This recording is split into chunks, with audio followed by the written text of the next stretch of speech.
we're tackling the most stubborn cookware messes, we grab a scrub brush. Brushes are way better than sponges at cutting through tough, gunky messes on pots and pans. Their handles give us good leverage for scrubbing power, and they keep our hands out of hot water.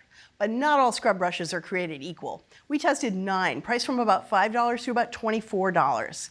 We put them through the ringer, making messes and cleaning up, scrubbing pans, skillets, and mixing bowls. And we washed those brushes at least 10 times, and then we sent them home with test cooks for weeks of real-world use. The bad news, plenty of these, they squished flat, and they couldn't cut through stuck-on food. They felt uncomfortable, or they cleaned a pan, but then they were permanently gunked up. Forget these. One brush ruled them all.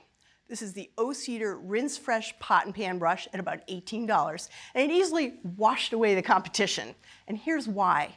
These stiff plastic bristles cut through every mess. The way they flare out around the brush, they help you get into tight corners. And wide gaps between the bristle clusters let food wash away. The handle's gentle curve and silicone grip feel really comfortable and secure even in slippery, soapy water. And bonus, this little row of ultra stiff bristles on the back, they get right in any tight spot.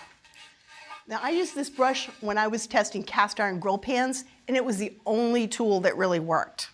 And then when the brush finally got dirty from cleaning up after 40 greasy burgers, I threw it right in the dishwasher, and boom, good as new. This brush has earned a permanent place by my sink, and I think it belongs in your kitchen too.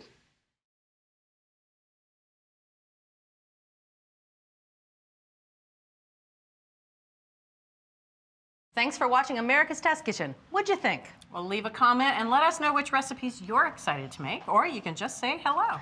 You can find links to today's recipes and reviews in the video description. And don't forget to subscribe to our channel. See you later. I'll see you later.